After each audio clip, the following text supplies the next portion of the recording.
ఒకరేమో రద్దు చేశారు. ఇంకొకరేమో కట్టాలంటున్నారు. జూన్ 8న అయితే డెసిషన్స్ తీసుకున్నారు గదా! 100కే ఫీ కట్టక్కర్లేదు ఇది ఇది అని చెప్పేసి. మళ్ళీ ఇప్పుడు ఇండియాలో స్టాంపింగ్ కోసం వెయిట్ చేస్తున్న వాళ్ళు, హెచ్-1బీ కాన్సులర్ ప్రాసెసింగ్ వాళ్ళు, బీ-1, బీ-2 నుంచి హెచ్-1కి వెళ్ళాల్సిన వాళ్ళు మళ్ళీ కన్‌ఫ్యూజన్‌లో పడిపోయారు. 100కే ఫీ కట్టాలా? లేదా?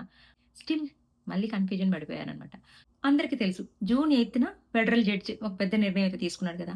ఆయనేమన్నారంటే, ఈ 100కే ఫీని ప్రభుత్వం ఇలా కలెక్ట్ చేయడము అన్‌లాఫుల్ అని చెప్పేసి. ఎందుకంటే, ప్రభుత్వం ఏదైనా కొత్త ఫీ కానీ, టాక్స్ గాని తీసుకురావాలంటే గనక కాంగ్రెస్ నుంచి ఒక లా పాస్ చేయాలి అని చెప్పేసి.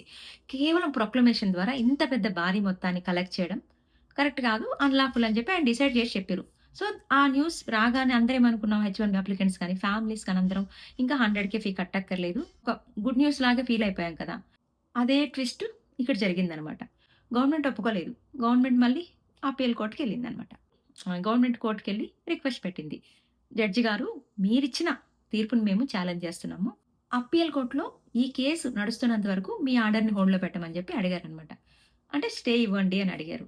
సో, ఇక్కడ జడ్జి చాలా ఇంట్రెస్టింగ్‌గా సమాధానం చెప్పారనమాట. నేనిచ్చిన ఏదైతే తీర్పుందో అంటే 100కే ఫీ అన్‌లాఫుల్ అన్నారు కదా! నా అభిప్రాయం నేను మార్చుకోవడం లేదు. వెనక్కి తీసుకోవడం లేదు. అది అలాగే ఉంటది. కాకపోతే వీళ్ళేంటంటే గవర్నమెంట్ అనేది అప్పీల్ కోర్ట్‌కి వెళ్ళడానికి ఒక స్టే ఇచ్చారు. అడ్మినిస్ట్రేటివ్ స్టే అనేది ఇచ్చారనమాట. ఇప్పుడు అందరి దృష్టి ఒక దగ్గరే ఉంటదనమాట. ఫస్ట్ సర్క్యూట్ అప్పీల్ కోర్ట్ మీద. అంటే ఇక్కడ 2 సినారియోలున్నాయి. ఫస్ట్ సినారియోలో ఏంటంటే అప్పీల్ కోర్ట్ కూడా ఈ స్టేని కొనసాగిస్తే గనక 100కే ఫీ వచ్చి అమల్లో ఉంటది. ఈ కేస్ నడిచేంత వరకు 100కే ఫీ కట్టాల్సి రావచ్చు. అంటే హెచ్-1బీ కౌన్సిల్ ప్రాసెసింగ్‌లో వెళ్ళేవాళ్ళు వీళ్ళందరూ కూడా కట్టాల్సి రావచ్చు అని చెప్పి అంటున్నారు.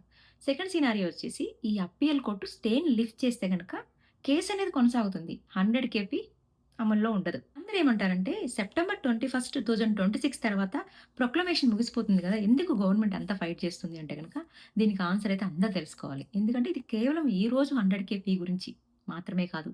రేపు ఇంకో గవర్నమెంట్ వస్తది. వాళ్ళు ఇంకో రూల్ తీసుకొస్తారు. సో, ఈరోజు ఈ కేసు జడ్జిమెంట్‌ని కోర్ట్ రిఫరెన్స్‌గా చూపిస్తదనమాట. అందుకే గవర్నమెంట్ గూడా ఈ కేస్‌ని వదిలిపెట్టట్లేదనమాట.